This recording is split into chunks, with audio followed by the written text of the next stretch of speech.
नमस्ते विद्यार्थियों, नवोदय विद्यालय प्रवेश परीक्षा कक्षा 6 गणित की इस वीडियो में आज हमारा 5वां दिन है। लिखा भी हुआ है यहाँ पर डे 5। तो चलिए हम मैथ को यहाँ पर स्टार्ट करते हैं और सबसे पहले पढ़ते हैं हम एक नए अच्छा टॉपिक पूर्ववर्ती संख्या, परवर्ती संख्या। इसके बाद हम पढ़ेंगे गुणनखंड और गुणज निकालना भी यहाँ पर हम पढ़ेंगे। चलिए हम सबसे पहले स्टार्ट करते हैं संख्याओं की पूर्ववर्ती और परवर्ती संख्या कैसे निकालते हैं। आइए देखिए, यहां पर हम लिखते हैं सबसे पहले पूर्ववर्ती संख्या। क्या लिखते हैं? पूर्ववर्ती संख्या निकालना। तो पूर्ववर्ती संख्या होती क्या है इसको समझिए। तो देखिए, अगर मुझे कोई मैं संख्या ले लेता हूं, जैसे 10 ले लेता हूं, 10 की पूर्ववर्ती संख्या क्या होगी? तो देखिए यहां पर लिखूंगा 10 का पूर्ववर्ती। 10 का पूर्ववर्ती होगा क्या? कौन सी संख्या 10 की पूर्ववर्ती संख्या होगी?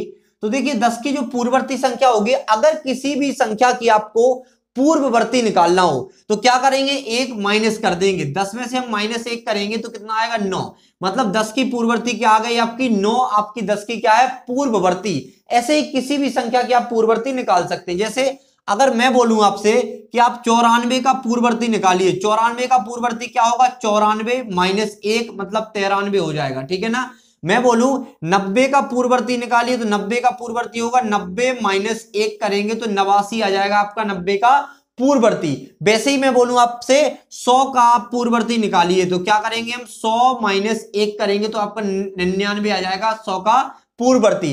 किसी भी संख्या का आपको पूर्ववर्ती निकालना हो तो आप क्या करना, उसमें 1 माइनस कर दीजिए तो उसका आपका पूर्ववर्ती निकल आता है। जैसे अगर आपसे एग्जाम में प्रश्न आता है कि आप बताइए इनमें से 100 का पूर्ववर्ती है, या फिर आपसे बोला जाए इनमें से 101 का पूर्ववर्ती है, और आपको ऐसे 4 ऑप्शन दे दिए जाएं। यहां पर लिखा 90, यहां पर लिखा जाए आपसे 99, यहां पर लिखा जाए 100 और यहां पर लिखा जाए 200, तो आपको बताना है पूर्ववर्ती। क्या बताना है? 101 का पूर्ववर्ती संख्या है। तो पूर्ववर्ती इनमें से क्या होगा? आपको पता है कि 101 में से हम 1 घटा देंगे तो 100 निकल आएगा। तो 101 का पूर्ववर्ती क्या हो जाएगा? 100। इस तरह से भी प्रश्न आ सकते हैं, ठीक है ना। ये तो हो गया पूर्ववर्ती। अगर भी किसी भी संख्या का पूर्ववर्ती आपको निकालना है तो आप क्या कर दीजिए? -1 कर दीजिए, ठीक है ना, तो पूर्ववर्ती निकल आएगा। अब पढ़ते हैं परवर्ती। अगर किसी भी संख्या का आपको परवर्ती संख्या, किसी भी संख्या की परवर्ती संख्या निकालनी हो तो निकालेंगे कैसे? यहां पर लिखते हैं हम परवर्ती। क्या लिखते हैं यहां पर? परवर्ती। पूर्ववर्ती तो हम पढ़ चुके ना, अब लिखेंगे यहां पर परवर्ती संख्या।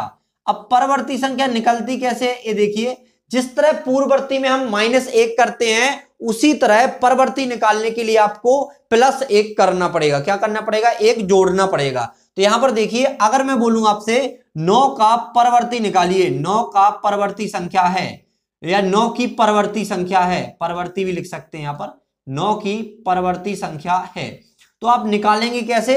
परवर्ती निकालने के लिए 1 जोड़ना पड़ता है आपको। तो यहां पर लिखेंगे 9 + 1 बराबर 10। मतलब 9 की परवर्ती संख्या आपकी 10 आ चुकी है। अगर मैं बोलूं कि 99 की परवर्ती संख्या क्या होगी, तो आपको पता है 99 की अगर मैं परवर्ती संख्या निकालूं तो 99 + 1 तो क्या आ जाएगा आपका? 100 आ जाएगा 99 का परवर्ती संख्या। अगर मैं बोलूं आपसे कि 2450 का परवर्ती निकालिए तो आप क्या करेंगे? इसमें 2450 में 1 जोड़ देंगे तो क्या निकलेगा? 2451। ये क्या है आपका? 2450 का परवर्ती। तो याद रखना कि पूर्ववर्ती, जैसे कि नाम से पता चल रहा, पूर्व मतलब उसके पहले की लिखना है, परवर्ती मतलब बाद की। तो हमेशा याद रखना, पूर्ववर्ती निकालने के लिए 1 घटाना है और परवर्ती निकालने के लिए 1 जोड़ना है। इस तरह से इसमें अगर कोई हम विकल्प बनाना चाहें कि एग्जाम में अगर विकल्प आता है तो किस तरह से, हमने यहां पर क्वेश्चन लिखा है कि आपको क्वेश्चन आ गया, मान के चलो कि 89 का परवर्ती क्या है? 89 का परवर्ती संख्या है। यहां इस तरह से एग्जाम में क्वेश्चन आ गया कि 89 का परवर्ती संख्या है। ऑप्शन ए है आपका 88, ऑप्शन बी है 90, ऑप्शन सी है 100 और ऑप्शन डी है आपका 99। तो आपको क्या करना है? परवर्ती निकालने के लिए 1 जोड़ते हैं तो 89 या 89 + 1 या 89 + 1 करेंगे तो क्या आएगा आपका? 90। तो यहां पर 90 क्या हो जाएगा? 89 का परवर्ती संख्या हो जाएगा।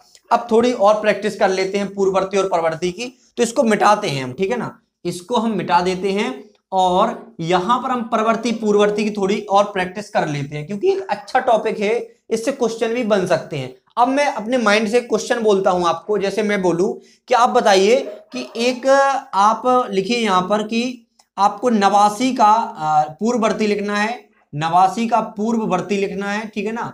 और इसमें क्या करना है आपको, इसमें से घटाना है आपको 2 का परवर्ती, 2 का परवर्ती आपको 89 के पूर्ववर्ती में से घटाना है। तो कितना आसान क्वेश्चन है ना, कितना आसान है। क्यों, अब आसान क्यों है, क्योंकि आपको पता है 89 का पूर्ववर्ती निकालना है, तो 89 में से 1 घटा देंगे हम, और यहां पर क्या है 2 का परवर्ती, परवर्ती मतलब 1 जोड़ना है, तो यहां पर करेंगे 2 + 1।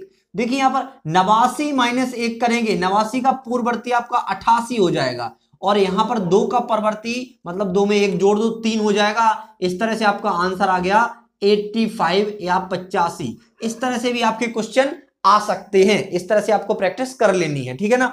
एक अगला क्वेश्चन लेता हूं मैं, जो आप कमेंट में भी इसका आंसर दे सकते हैं, वीडियो अपलोड हो जाए उसके बाद आप कमेंट में भी दे सकते हैं इसका आंसर, ठीक है ना।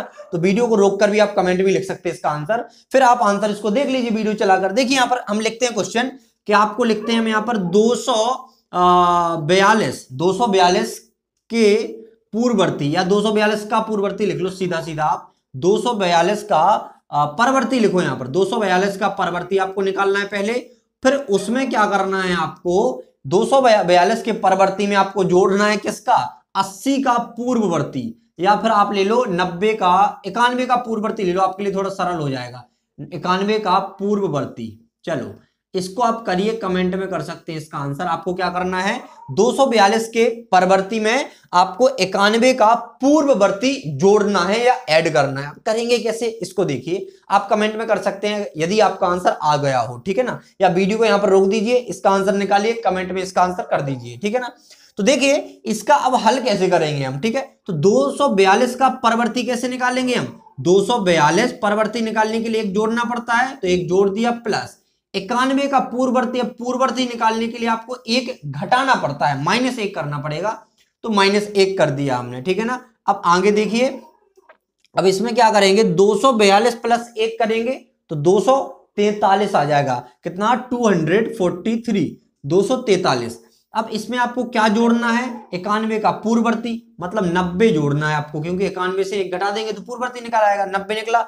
अब इसको आप जोड़ दीजिए। अब जोड़ेंगे कैसे, आपको इकाई से इकाई जोड़ना पड़ता है, दहाई से दहाई। अगर आपको ऐसे नहीं जोड़ना तो आप यहां कहीं जोड़ लीजिए 243 इस तरह से, और यहां पर 90, ऐसे भी आप रफ वर्क में जोड़ सकते हैं। यहां पर 3 आ जाएगा, 9 4 13 की 3 आएगा, 1 हासिल, 2 और 1 3, तो 333 आ गया। कितना अच्छा नंबर आया 333, ठीक है, 3 बार 3 है आपके, ठीक है ना। तो इस तरह से आप क्या निकाल सकते हैं, जो प्रश्नों को हल करके जो उनका परवर्ती पूछा गया है उसको लिख के आप प्रश्नों को हल कर सकते हैं।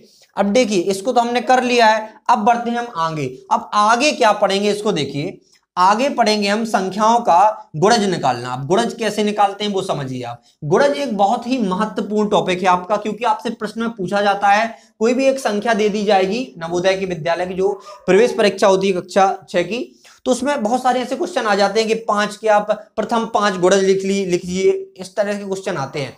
तो यहां पर हम हेडिंग डालते हैं पहले गुणज, संख्याओं के क्या निकालने हैं आपको, गुणज निकालने हैं। बहुत ही महत्वपूर्ण ये टॉपिक है आपका गुणज वाला।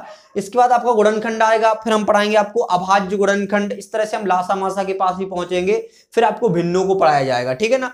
तो पहले हम गुणज को सीखते हैं, गुणज आखिर होता क्या है, किस तरह से निकलता है। अगर मैं बोलूं आपसे कि आपको 2 का गुणज निकालना है, सबसे पहले हम 2 से स्टार्ट करते हैं। आपको 2 के गुणज निकालने हैं, आपको 2 के 10 गुणज निकालने हैं। कितने निकालने हैं, 10 गुणज निकालने हैं। तो आप किस तरह से निकालेंगे, देखिए हम यहां पर 2 के 10 गुणज निकालते हैं। 2 के 10 गुणज, प्रथम 10 लिखते हैं क्योंकि स्टार्टिंग से निकालेंगे, तो प्रथम 10 लिखते हैं। 2 के प्रथम 10 गुणज, देखो याद रखना, अगर प्रथम लिख के आ गया तो आपको शुरू से निकालना पड़ेगा। प्रथम 10 गुणज, 2 के प्रथम 10 गुणज किस तरह निकालेंगे आप देखो, यहां पर सबसे पहले 2 में 1 का गुणा करिए, 2 गुणा 1, तो यहां पर 2 हो जाएगा, ठीक है ना। ये थोड़ा आपको हम विस्तार तरीके से बता रहे हैं, इसका शॉर्ट में आप जैसे ही सवाल हल हो जाएगा आप तुरंत समझ जाएंगे क्या होते हैं गुणज, ठीक है ना। तो आपको क्या करना है, 2 में पहले 1 का गुणा करना है, 2 निकला प्रथम गुणज, ठीक है ना।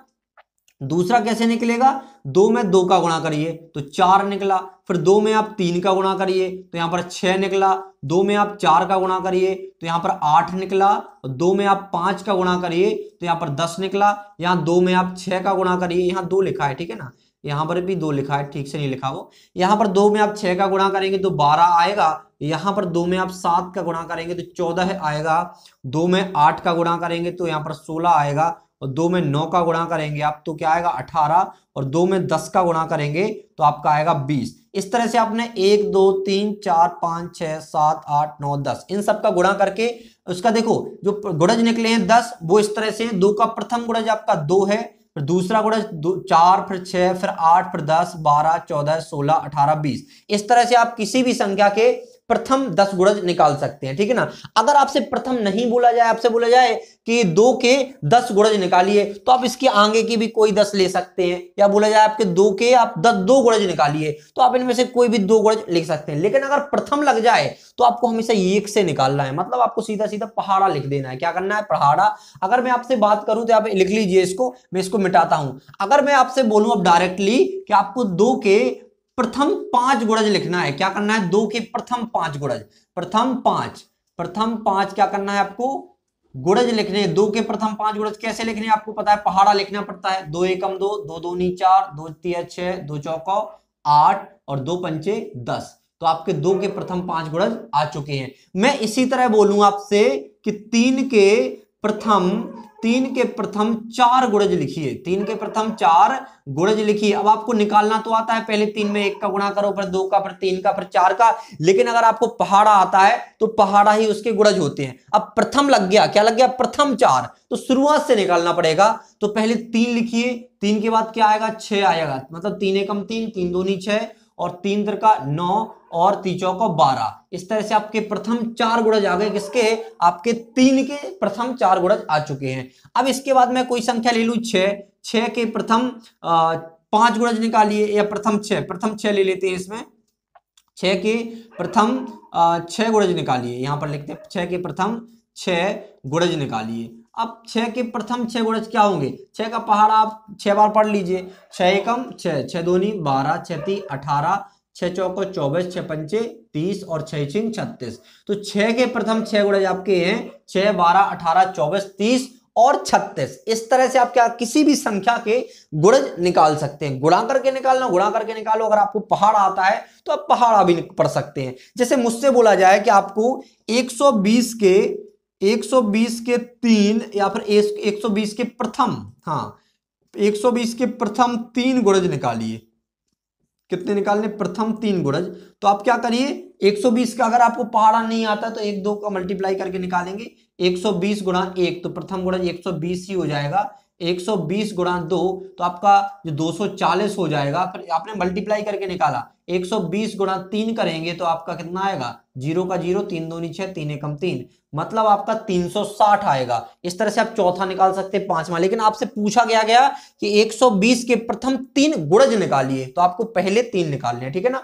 मतलब 1 से स्टार्टिंग करनी, 1 2 3 इस तरह से। अब हमने गुणज तो समझ लिया है, ठीक है ना। अब इसके बाद हम पढ़ते हैं गुणनखंड निकालना। क्या निकालते हैं, गुणनखंड। देखो अभाज्य गुणनखंड अलग होता है और गुणनखंड क्या होता है, थोड़ा अलग होता है। अब इसको समझते हैं हम क्या होता है आखिर। देखिए हम इसको मिटाते हैं और एक नए टॉपिक पर आते हैं, गुणनखंड, ठीक है ना। तो उसके बाद फिर आता है आपका टॉपिक अभाज्य गुणनखंड। अभाज्य गुणनखंड और गुणनखंड में काफी अंतर होता है, ठीक है ना। तो पहले हम सीख लेते हैं गुणनखंड निकालना। अब गुणनखंड निकालते कैसे हैं, देखो अगर मैं किसी भी संख्या का आपसे बोलूं कि इसका गुणनखंड निकालिए तो आपको 1 से स्टार्ट करना है और वो सब संख्या लिख देनी है जिन जिन से आपका भाग जाता है उस संख्या में, ठीक है ना। जैसे मैंने आपसे बोला कि आपको 12 के गुणनखंड निकालने हैं। क्या करने, 12 के गुणनखंड निकालने हैं। तो देखिए 12 के गुणनखंड, और 12 के गुणनखंड निकाल दिए हमने किस तरह से, देखो इस तरह से। सबसे पहले एक तो सभी संख्याओं का गुणनखंड होता है, इतना हमेशा याद रखना। एक जो संख्या है वो सभी संख्याओं का गुणनखंड होता है। तो सबसे पहले हमने 1 लिखा, मतलब क्योंकि 1 का हमारा 12 में भाग पूरा पूरा चला जाता है। फिर 1 के बाद 2 चेक करिए, 2 का 12 में भाग जाता है या नहीं, हाँ जाता है। 2 का 6 बार 12 में पूरी तरह से भाग चला जाएगा। तो यहां पर लिखेंगे हम 2 भी आपका 12 का गुणनखंड है। अब 3 का 12 में भाग जा रहा, तो 3 का अगर 4 बार पहाड़ा पड़ेंगे तो पूरा पूरा आपका 12 आ जाएगा, ठीक है ना। तो 3 चौका देखो 12 गुणनखंड क्या क्या निकले, अभी 1 निकला, 2 निकला, 3 निकला, सभी से 12 क्या हो जाएगा, विभाजित हो जाएगा पूरी तरीके से। अब इसके बाद हम 4 देखेंगे। 4 आपका 12 का गुणनखंड है, क्योंकि 4 से भी आपका 12 में भाग चला जाएगा, मतलब 4 का अगर आप पहाड़ा पढ़ो तो आपका 12 मिल जाएगा आपको, ठीक है। इसके बाद अब 5 देखो, 5 में 12 नहीं आता, ना ही 5 से पूरी तरह से विभाजित होता है।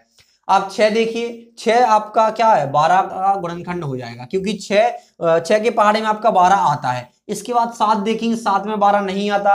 7 के बाद 8 देखिए, 8 में 12 नहीं आता, 9 में भी 12 नहीं आता, 10 में भी 12 नहीं आता, 11 में भी नहीं आता, लेकिन 12 एकम 12। तो खुद अगर किसी भी संख्या का आप गुणनखंड निकालिए तो आखिरी में वो संख्या ही उसका गुणनखंड होगी और वहीं पर उसका गुणनखंड समाप्त हो जाएगा, ठीक है ना। मतलब गुणनखंड किसी भी संख्या का निकालना हो आपको, 1 से स्टार्ट होगा और समाप्त कहां पर होगा, अंत कहां पर होगा गुणनखंड का, उसी संख्या पर। जैसे अगर मैं कोई छोटी संख्या ले लेता हूं, जिस तरह से मैंने ए वाली संख्या ली, वैसे मैं ले लेता हूं 10। क्या लिखता हूं, 10 के गुणनखंड, क्योंकि आप पे बाकी तो निकालते बन जाएंगे। अगर मैं छोटी संख्या लेता हूं तो आप समझ जाएंगे और फिर उसके बाद निकाल सकते हैं कैसे भी।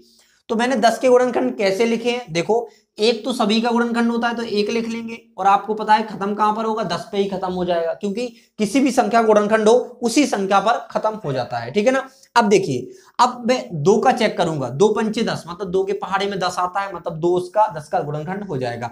फिर 3 चेक कीजिए, 3 से नहीं होगा, 4 से नहीं होगा, 5 के पहाड़े में आता है, मतलब 5 से विभाजित भी हो जाएगा। तो 5 दूनी 10 होता है, मतलब 5 भी क्या है आपका 10 का गुणनखंड। इसके बाद देखिए 6 नहीं होता है, 7 में भी नहीं होता, 8 में भी नहीं होता, 9 में नहीं होता, लेकिन 10 में होता है। अगर 10 आ गया, वही संख्या आ गई लास्ट में, तो आपको बस रुक जाना है। इसके अलावा आप 11 तो बड़ी हो जाएगी, ठीक है ना। इस तरह से आप निकाल सकते हैं। अब लेता हूं मैं थोड़ी बड़ी संख्या मान के चलो 28 लेता हूं। क्या लेता हूं, 28।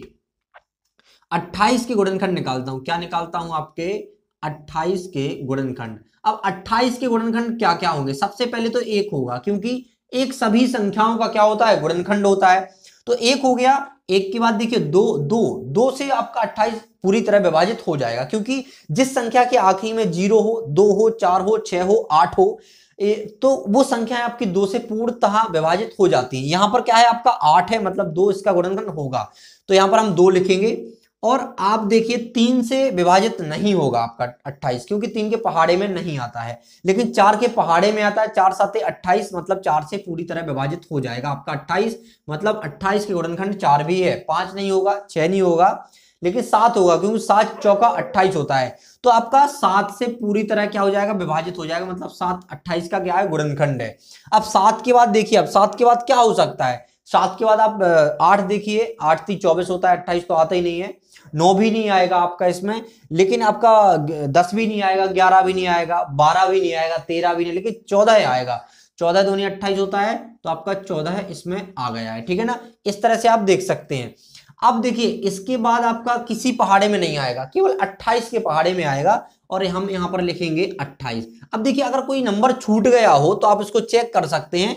आपको 1 से शुरुआत करनी है और उसी नंबर पर आपको अंत करना है उसका। तो देखिए ऐसी कोई संख्या नहीं बची हुई है जो हमने ना ली हो। देखो 1 से होता है, 2 से, 3 से होता नहीं, क्योंकि 3 नम 27 होता है, 28 तो उसमें आता नहीं। और 6 चौको 24 होता है, 6 पंचे 30 होता है, तो 28 नहीं आ रहा। 7 चौको 28 होता है इसमें, ठीक है। और 4 सत्ते 28 होता है, 14 दूनी 28 होता है, 28 एकम 28 होता है। इसके अलावा कोई संख्या ऐसी नहीं आ रही है जो आपको 28 को आपकी विभाजित कर सके, ठीक है ना। जो संख्याएं हो रही थी आपकी 28 तक, मैंने सभी संख्या ले ली है। इस तरह से आप किसी भी संख्याओं के क्या निकाल सकते हैं, गुणनखंड निकाल सकते हैं। अब देखिए, अब हम पढ़ते हैं थोड़ा अभाज्य गुणनखंड के बारे में कि आखिर एक गुणनखंड हो गया, अब अभाज्य गुणनखंड कैसे निकालते हैं, तो उसकी थोड़ी झलक देख लीजिए आप। अभाज्य, देखो गुणनखंड इस तरह से निकालेंगे। अभाज्य गुणनखंड कैसे निकालेंगे, इसको मिटाते हैं हम, और अभाज्य गुणनखंड कैसे निकालेंगे वो देखिए, क्योंकि आपको सभी टॉपिक थोड़ा थोड़ा पढ़ लेने हैं। क्योंकि आप पे कोई भी, जब हम क्वेश्चन प्रैक्टिस करेंगे, पेपर के जो पुराने पेपर्स के जो क्वेश्चन आए हुए थे उनके बारे में पढ़ेंगे और सवाल लगाएंगे यहाँ पर, तो आप पे कोई ऐसी भी चीज ना हो जो बन ना रही हो, सभी चीजें बननी चाहिए आपसे। तो यहां पर लिखते हैं हम अभाज्य गुणनखंड। क्या लिखते हैं, अभाज्य गुणनखंड किस तरह से निकालेंगे। देखो अभाज्य गुणनखंड की शर्त होती है कि आपको केवल अभाज्य संख्याओं से इसको डिवाइड करना है। क्या करना है, केवल अभाज्य संख्याओं से। अब अभाज्य संख्याएं क्या होती हैं, अभाज्य संख्याएं वे होती हैं जो 1 से और स्वयं के अलावा किसी तीसरी संख्या से विभाजित ना हो, वे सभी आपकी अभाज्य संख्याएं कहलाती हैं, ठीक है। हम इसको अब देखते हैं, आगे करते हैं। इसको कैसे करेंगे वो देखिए। यहां पर हम सबसे पहले लेते हैं आपकी 4 लेते हैं, 4 या कोई भी संख्या ले लीजिए, आप 10 ले लीजिए। 10 के हम अभाज्य गुणनखंड करते हैं, किस तरह से करेंगे देखो। 10 को आप सबसे पहले 2 से चेक करिए। देखो 1 से चेक नहीं करेंगे क्योंकि 1 आपकी ना ही अभाज्य है ना ही भाज्य, हम केवल 2 से स्टार्ट करते हैं। कहां से? 2 से। बेसभी अभाज्य संख्याएं जिसको काटेंगे उनको हम शुरुआत से 2 से लेंगे, ठीक है ना। अब हम 2 से चेक करेंगे क्योंकि आपकी अभाज्य संख्या क्या क्या होती है, शुरुआत में सबसे छोटी अभाज्य संख्या 2 होती है, उसके बाद आपकी 3 होती है, उसके बाद 5 होती है, 7 होती है, 11 होती है। इस तरह से आपकी अभाज्य संख्याएं होती हैं। 9 अभाज्य संख्या नहीं है, 9 भाज्य संख्या है, क्योंकि 9 आपकी 1 से कट जाएगी, 9 से कट जाएगी और एक तीसरी संख्या 3 से भी कट जाती है। इसलिए वे संख्याएं जिन जो खुद से और 1 के अलावा किसी तीसरी संख्या से कटते हैं वो भाज्य कहलाती है, ठीक है ना। लेकिन हमें इसमें उपयोग करना है अभाज्य संख्याएं। तो देखिए सबसे छोटी जो अभाज्य संख्या 2 है, पहले इससे चेक करते हैं कट रहा कि नहीं। हाँ, 2 के पहाड़े में आपका क्या आता है? 10 आता है, मतलब 2 से कट जाएगा। 2 पंचे 10, आपका बचा 5। अब देखिए 2 से तो 5 कटेगा नहीं, 3 से भी नहीं कटेगा, 5 से कट जाएगा, तो 5 एकम 5। इस तरह से आपके अभाज्य गुणनखंड निकलते हैं। तो अगर मैं बोलूं 10 के अभाज्य गुणनखंड, 10 के अभाज्य गुणनखंड, तो आपको क्या बताने हैं? अभाज्य गुणनखंड। तो आप इनको गुणा में भी लिख सकते हैं या सीधा ऐसे भी लिख सकते हैं, 2 5 किसके? 10 के अभाज्य गुणनखंड, या इनको गुणा में भी ऐसे लिख सकते हैं। कई लोग ऐसे लिखते हैं, कई किताबों में ऐसे लिखा रहता है, तो आप ऐसे भी लिख सकते हैं कि 10 के अभाज्य गुणनखंड 2 गुणा 5, इस तरह से, ठीक है ना। है तो 2 5 ही। अगर मैं बात करूं आपसे कि 12 के अभाज्य गुणनखंड निकालिए, तो देखो कितना सरल है, आप कितना आसान है। देखो सबसे पहले हम 2 से चेक करेंगे, 2 से कट जाएगा, 2 छक्के 12, जितनी बार कटता है वो नीचे लिखते हैं, ठीक है ना। फिर हम 2 से फिर काटेंगे क्योंकि 2 के पहाड़े में जब तक 2 से कटे जब तक काटते रहो, जब तक 2 से कटे जब तक काटते रहो। तो 2 से काटेंगे, 2 तिया कितना आएगा? 6, और फिर 3 एकम 3 आएगा। इस तरह से जब भी आपका 1 आ जाए वहीं पर आपको रुक जाना है। अब मैं बोलूं 12 के अभाज्य गुणनखंड कौन कौन से हैं आपके? तो 2 गुणा 2 गुणा 3, ये 12 के क्या है? अभाज्य गुणनखंड। तो आप समझ चुके होंगे कि अभाज्य गुणनखंड और गुणनखंड में कितना फर्क होता है, ठीक है ना। अब मैं 2 से स्टार्ट करता हूं अभाज्य गुणनखंड 20 तक, अभी स्टार्ट। देखो कैसे करेंगे, देखो इसको 2 से लेके 20 तक के कर लूंगा मैं तुरंत 5 मिनट में, 5 से 10 मिनट में कर लूंगा। तो देखिए सबसे पहले मैं करता हूं 2 से स्टार्ट। 2 के गुणनखंड कैसे करेंगे? देखो इस तरह से। मैं तो ये मानता हूं जब भी बच्चों को पढ़ाता हूं कि हमेशा आप 2 से लेके 100 तक के गुणनखंड निकालिए, अभाज्य गुणनखंड। जब भी अभाज्य गुणनखंड सीखते हैं ना, तो 2 से लेके 100 तक के निकाल लीजिए, उससे आपके काफी डाउट क्लियर हो जाते हैं। तो मैं यहाँ पर 20 तक निकालूंगा। देखो 2 को काटूंगा, 2 से 2 एकम 2। वैसे 3 आपका किसी और से नहीं कटता, केवल 3 से कटता है, 3 एकम 3। 4 को काटेंगे हम 2 से, किससे काटेंगे? 2 से। 2 दूनी 4, कितनी बार कटेगा? 2 बार। 2 को भी हम 2 से काटेंगे, 2 एकम 2, आपका 1 आना चाहिए। तो 2 का 2 ही गुणनखंड होता है, 3 का अभाज्य गुणनखंड 3 ही होता है, 4 का 2 गुणन 2 होता है। अब 5 आपका केवल 5 से कटता है, 2 से नहीं कटेगा ना ही 3 से। 5 एकम 5, 1 आ जाएगा, यहाँ पर 1 लिखा है, 5 एकम 5। 6 आपका 2 से कटता है, 2 तिया 6 और 3 एकम 3, इस तरह से। 7 आपका 7 से ही कटता है, 7 एकम 7, इस तरह। 8 देखिए, 8 आपका 2 से कट जाएगा, 2 चौको 8, तो 4 आएगा। 4 आपका 2 से कटेगा, 2 दूनी 4 और 2 एकम 2। इस तरह से आप अभाज्य गुणनखंड निकाल सकते हैं। 8 के क्या है? 2 गुणा 2 गुणा 2, इस तरह से अभाज्य गुणनखंड निकलते हैं, ठीक है ना। अब देखिए इसमें हम 9 का निकालते हैं। 9 तो आपका 2 से कटता नहीं है, 9 कटेगा आपका 3 से। किससे कटेगा? अभाज्य संख्या 3 से। तो यहां पर हम लिखेंगे 3 त्रिका 9, 3 बार कट गया, और 3 एकम 3, इस तरह से आपने काट लिया। अब 10 का देखिए, 10 को काटेंगे 2 से, 2 पंचे 10, 5 एकम 5, इस तरह से आपके अभाज्य गुणनखंड निकलते हैं। इसके 10 के क्या निकले? 2 गुणा 5। 9 के क्या निकले? 3 और 3, ठीक है ना। 11 किसी भी संख्या से नहीं कटता क्योंकि 11 आपका एक अभाज्य संख्या है, केवल 11 और 1 से कटता है। तो हम 11 को 11 से काट देंगे, 11 एकम 11। 12 आपका 2 से कट जाएगा क्योंकि 12 एक भाज्य संख्या है, तो 2 से काटेंगे, 2 छक्के 12, और 6 आपका 2 से कट जाएगा, 2 तिया 6, 3 एकम 3, इस तरह से आप कर सकते हैं। मैं 13 का निकाल के दिखाऊं। 13 आपकी एक अभाज्य संख्या है जो खुद से कटेगी या 1 से, तो हम उसको खुद से काट देंगे। 13 एकम 13, क्योंकि 1 से इसलिए नहीं काटते क्योंकि हमको अभाज्य गुणनखंड में केवल अभाज्य संख्याओं से काटना होता है, और सबसे छोटी अभाज्य संख्या 2 होती है, क्योंकि एक जो आपकी ना ही भाज्य होती है ना ही अभाज्य होती है। अब देखिए हम 14 को काटेंगे, तो हम 2 से काटेंगे, 2 सत्ते 14, 7 एकम 7, इस तरह से, ठीक है ना।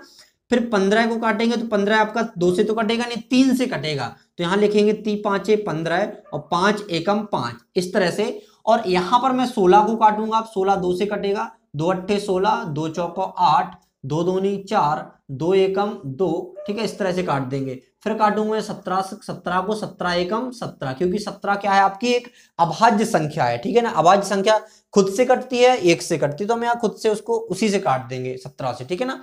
और यहां पर अगर मैं बात करूं तो 18 है आपकी, 18 कटती है 2 से, 2 नम 18, और 9 कटता है आपका 3 से, 3 तिरका 9, 3 एकम 3, इस तरह से कट जाएगा आपका। फिर आता है 19, 19 आपकी एक अभाज्य संख्या जो 19 से ही कटेगी, 19 एकम 19, और लास्ट में आपका बचता है 20, और 20 आपका कट जाएगा 2 से, 2 धम 20, और 2 पंचे 10, और 5 एकम 5, इस तरह से 20 की गुणनखंड क्या है 2 गुणा 2 गुणा 5, इस तरह से आप निकाल सकते हैं। तो आज की वीडियो में हमने मैथ्स के काफी टॉपिक सॉल्व किए, जैसे पूर्ववर्ती संख्या निकालना, परवर्ती संख्या निकालना, संख्याओं के गुणज निकालना, संख्याओं के गुणनखंड निकालना, अभाज्य गुणनखंड सीखना, ये सब हमने इसमें वीडियो में सीखे। तो आशा करते हैं कि आपको मैथ्स के टॉपिक जितने हमने सिखाए वो समझ में आए होंगे। अगर वीडियो पसंद आती है तो वीडियो को लाइक करें और चैनल को सब्सक्राइब करना ना भूलें। Thanks for watching.